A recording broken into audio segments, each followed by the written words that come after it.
தாராபுரம் வட்டத்துக்கு உட்பட்ட பகுதியில் தாராபுரம் அரசு மருத்துவமனை கூடுதல் கட்டடம் உள்ளிட்ட 34 கோடியே 28 லட்சம் மதிப்பீட்டில் நடைபெற்று வரும் பல்வேறு திட்டப் பணிகளை மாவட்ட ஆட்சியர் ஆய்வு செய்தார்.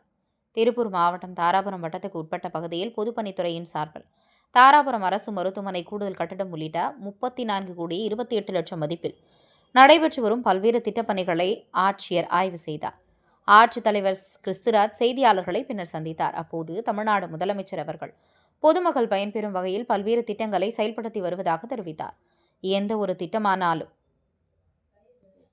மக்களுக்கு தேவையான திட்டங்களை உடனடியாக மக்களுக்கு கொண்டு சேர்ப்பதில் முழு கவனம் எடுத்து அரசு செயல்பட்டு வருவதாகவும், அந்த வகையில் இன்றைய தினம் தாராபுரம் வட்டத்துக்கு உட்பட்ட பகுதியில் நடைபெற்று வரும் பல்வேறு திட்டப்பணிகள் குறித்து ஆய்வு மேற்கொள்ளப்பட்டதாகவும் தெரிவித்தார். இதில் பல்வேறு இடங்களில் ஆய்வு நடைபெற்று அந்த பணிகள் எவ்வாறு நடைபெற்று வருகிறது என்பது குறித்தும் விரிவாக பேசினார். விரைந்து முடித்து பொதுமக்களின் பயன்பாட்டிற்கு வழங்க தொடர்புடைய துறை அலுவலர்களுக்கும் ஆட்சியர் அறிவுறுத்தினார்.